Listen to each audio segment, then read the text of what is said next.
Hello everyone. तो अब हम डिस्कस करेंगे जी कूलम्स लॉ को। तो कूलम्स लॉ की स्टेटमेंट हमारे पास ये है कि force between two point charges is directly proportional to the product of charges and is inversely proportional to the square of distance between them. अब ये जो फोर्स है ना जी, ये अट्रैक्टिव इन नेचर भी हो सकती है और रिपल्सिव इन नेचर भी हो सकती है, depending upon the nature of charges. जो दो चार्जेस हम डिस्कस कर रहे हैं उनकी नेचर क्या है, क्या वो दोनों पॉजिटिव चार्जेस हैं, मींस सेम चार्जेस हैं, तो वो एक दूसरे को रिपेल करेंगे, यानी कि वो फोर्स रिपल्सिव इन नेचर होगी। और अगर वो दोनों चार्जेस अपोजिट हैं, यानी कि एक पॉजिटिव एक नेगेटिव है, तो वो वाली जो फोर्स होगी वो हमारे पास अट्रैक्टिव इन नेचर होगी। अब मैथमेटिकली ये जो हमारे पास फोर्स है इसको हम कैसे डिस्क्राइब करेंगे जी? तो ये जो फोर्स है it will be equal to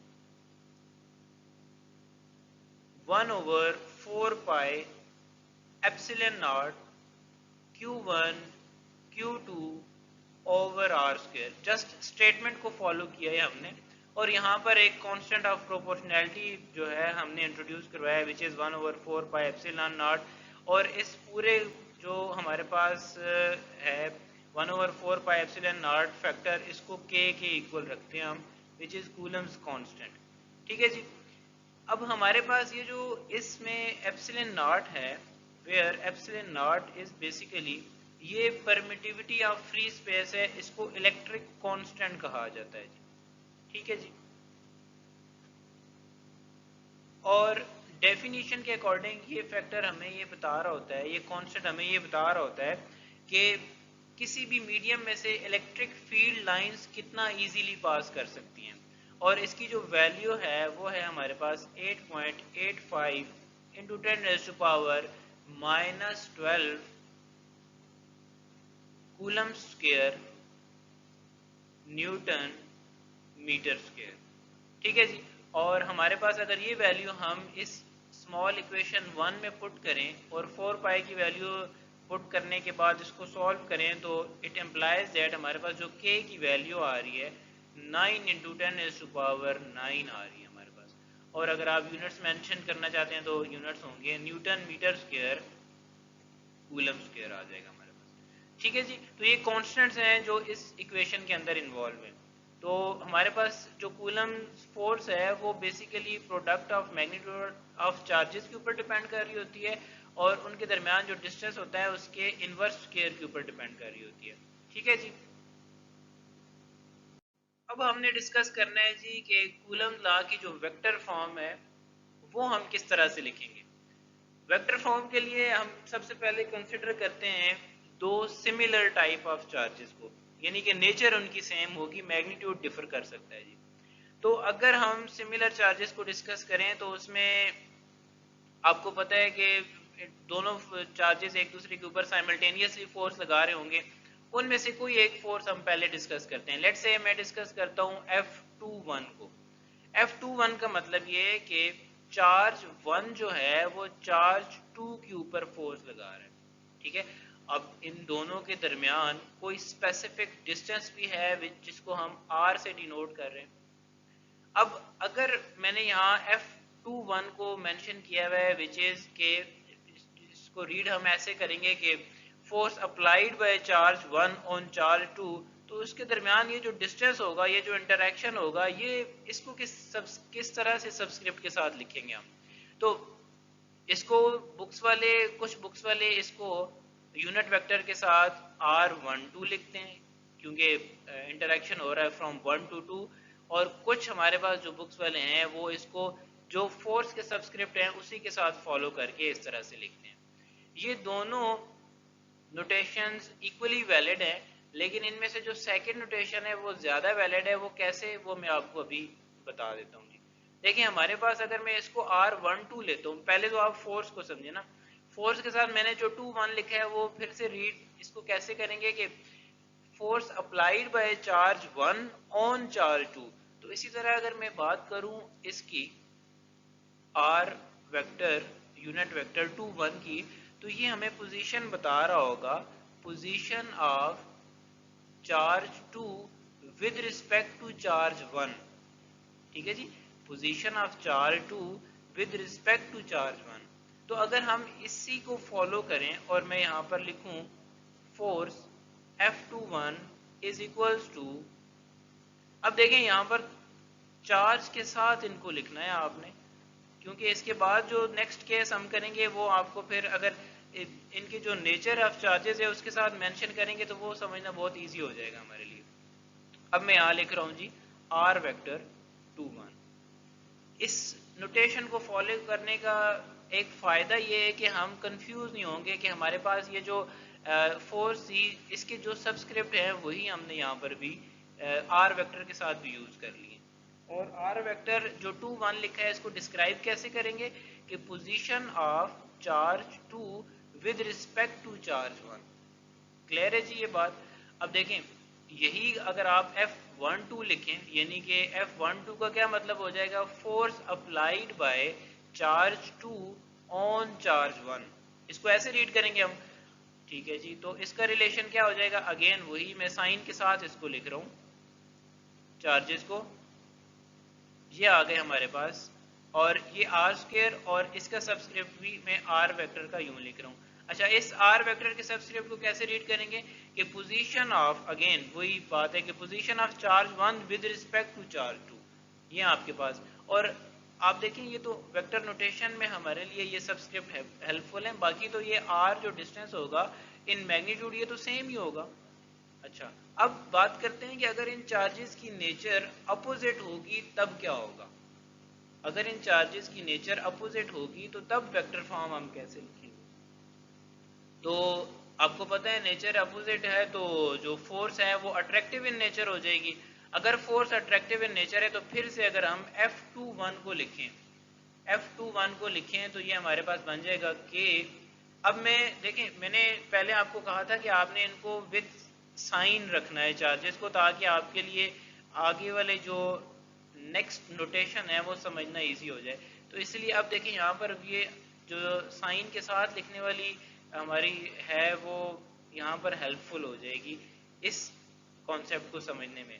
कैसे कि देखें अब यहाँ पर मैंने इक्वेशन 1 में R21 यूज किया था तो ये मैंने R21 लिख दिया। अब नेगेटिव साइन या नेगेटिव साइन को आप बेशक बाहर निकाल लें, या आप ऐसे करें कि इस नेगेटिव साइन को R वेक्टर के साथ मल्टीप्लाई करवा दें, यूनिट वेक्टर के साथ। इसको मैं ऐसे लिख देता हूँ R21। अब यहाँ से आप एक इम्पॉर्टेंट रिजल्ट डिड्यूस कर सकते हैं, वो ये कि देखें जो पहले फोर्स थी जो हमारे पास सेम चार्जेस के साथ फोर्स थी F21, अब की बरी वो जो फोर्स है अब वो जिस R वेक्टर के साथ अलाइंड है वो उसके साथ एक नेगेटिव साइन आ रहा है। तो अगर आपको पता है वेक्टर्स में अगर वेक्टर के साथ नेगेटिव साइन आ जाए तो इट मीन्स कि अब उसकी डायरेक्शन रिवर्स हो गई है। अगर डायरेक्शन रिवर्स हो गई है तो अब मैं इस वेक्टर को क्या इस तरह से लिख सकता हूँ कि Q1 Q2 over R square, और अगर इसको मैं यूं 1 2 लिख दूं और इसका नेगेटिव साइन खत्म कर दूं तो अब ये इक्वेशन इस तरह से बन जाएगी।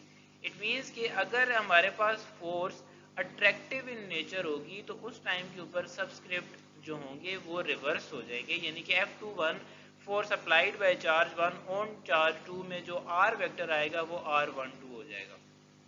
और वो R12 आ कैसे रहा है, वो बिकॉज ऑफ नेगेटिव साइन आ रहा है। तो इसलिए मैंने यहाँ पर सबसे पहले ये वाली नोटेशन फॉलो की थी R21 की, ताकि इसको आगे लेकर जाना, इसको कैरी करना और फिर आगे इसको रिवर्स करके दूसरी तरीके से एक्सप्लेन करना, यानी कि R12 के हिसाब से एक्सप्लेन करना ईजी होता। चलें अगर आप मान लें कि आपने R21 नहीं लिया, आपने इसको R12 लिया था, तो फिर एट द एंड क्या होगा, यहाँ पर इक्वेशन नंबर जो 3 बनेगी उसमें क्या चेंज आएगी, यहाँ पर R21 हो जाता। ठीक है जी। तो मैंने पहले कहा था कि ये इक्वली वैलिड है, लेकिन जो ज़्यादा कन्वीनियंट नोटेशन है वो ये है कि कन्फ्यूजन से बचने के लिए हम सेम सब्सक्रिप्ट्स के साथ इसको स्टार्ट करते हैं और फिर आगे हम उसी को फॉलो करते हुए आगे जब हम अट्रैक्टिव इन नेचर की बात करते हैं तो उस टाइम हमें खुद ही समझ आ जाता है कि अब सब्सक्रिप्ट कौन सा आना चाहिए। तो सिमिलरली अगर आप यहाँ पर अट्रैक्टिव इन जो फोर्स है R12 लिखना चाहते हो, मीन्स के force applied by charge 2 on charge 1, तो अब आप खुद से बता सकते हो कि यहाँ पर सबस्क्रिप्ट क्या आना चाहिए जी। देखें R12 एंड देखें ऊपर देखिए क्वेश्चन नंबर 3 को, 1 था तो आर वेक्टर हमारे पास 1 2 आया, तो अब यहाँ पर 1 2 है तो आर वेक्टर क्या आएगा हमारे पास 2 1 आ जाएगा। तो इस तरह से आप कोई भी नोटेशन अडॉप्ट कर सकते हैं। अगर आपका कॉन्सेप्ट अच्छा है तो आपके लिए कोई प्रॉब्लम नहीं होगी, आपके लिए दोनों जो नोटेशन हैं, दोनों तरह की नोटेशन इक्वली एक्सेप्टेबल भी होंगी आपके लिए और वैलिड भी होंगी। मगर अगर जो स्टूडेंट्स कंफ्यूज हैं तो वो मेरी एडवाइस ये है कि वो सेम नोटेशन को फॉलो करें जिस तरह हम इक्वेशन 1 और इक्वेशन 2 को लिखा, और फिर जब अट्रैक्टिव इन नेचर वाली फोर्स लिखेंगे तो उस टाइम आपको खुद ही समझ आ जाएगा। जब आप नेगेटिव साइन को एब्जॉर्ब करवाएंगे आर वेक्टर के साथ तो आपको पता चल जाएगा कि अब आपने सबस्क्रिप्ट को कैसे रिवर्स करना है। ठीक है जी। अब लास्ट में हमने डिस्कस करना है कि जी कि जो कूलम्स फोर्स है उसके ऊपर मीडियम का क्या इन्फ्लुएंस होता है। तो वो जल्दी से हम फार्मूला रिकॉल करते हैं। हमने जो फार्मूला पढ़ा है कूलम्स लॉ का वो ये कि F is equal to magnitude form में लिख रहा हूँ मैं, just 1/4 pi epsilon naught Q1 Q2 over are square. ठीक है जी। अब देखिए हमारे पास ये जो एप्सिलॉन नॉट है ये मैं आपको बता चुका हूँ कि ये परमिटिविटी ऑफ फ्री स्पेस है, और ये इलेक्ट्रिक कांस्टेंट जो है ये हमें ये बताता है कि कितना इजीली किसी मीडियम में से इलेक्ट्रिक फील्ड लाइंस पास कर सकती हैं, और इसकी वैल्यू भी हम डिस्कस कर चुके हैं विच इज़ 8.85 इंटू 10⁻⁻12। अब ये फ्री स्पेस है ना, तो ये हम यहाँ पर लिख सकते हैं कि ये वैक्यूम के लिए। अच्छा, अब अगर आपके पास कोई मीडियम है, ठीक है, इसको एम से डिनोट करते हैं, और उसके अंदर ये इंटरेक्शन टेक्स प्लेस कर रहा है, तो यहाँ पर अब एप्सिलॉन नॉट नहीं जस्ट एप्सिलॉन लिखेंगे और उसका रिलेशन बाकी एज इट इज आ जाएगा। अब देखिए इक्वेशन नंबर 1 और इक्वेशन नंबर 2 में फ़र्क क्या है हमारे पास, कि यहाँ पर जो इलेक्ट्रिक कांस्टेंट है इसकी वैल्यू कोई 8.85 इंटू 10⁻⁻12 से अलग होगी, ज़्यादा होगी। अगर मैं बाकी सारी चीज़ों को कांस्टेंट मान लूँ, 4 पाई तो नंबर है, अगर मैं इस सब को ये जो हमारे पास लिखा हुआ है Q1 Q2 over are square इन सबको for the time being constant मानूँ, तो आप यहाँ देखें हमारे पास ये जो फोर्स है कूलम्स फोर्स, ये इलेक्ट्रिक कांस्टेंट के साथ इनवर्स रिलेशन में। इट मीन्स कि जैसे जैसे ये इलेक्ट्रिक कांस्टेंट बढ़ेगा, अगर लेट से कम हो रहा है तो फोर्स इंक्रीज करेगी, और अगर हमारे पास ये इलेक्ट्रिक कांस्टेंट इंक्रीज करेगा तो हमारे पास ये जो फोर्स है कूलम्स फोर्स ये डिक्रीज करेगी। ठीक है जी।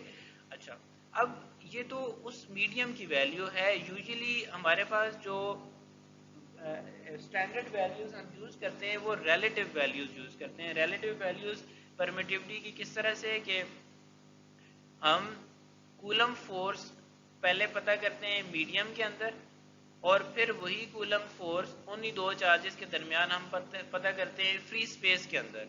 तो हमें एक रिलेटिव वैल्यू मिल जाती है उस इलेक्ट्रिक कांस्टेंट की, और हम जो फार्मूलेज हम डेवलप करते हैं उसके अंदर यूज भी रिलेटिव वैल्यू करते हैं। तो अगर मैं इसको थोड़ा सा रीअरेंज करूं तो मुझे ये epsilon of R epsilon of naught is equals to epsilon के बराबर आ जाएगा।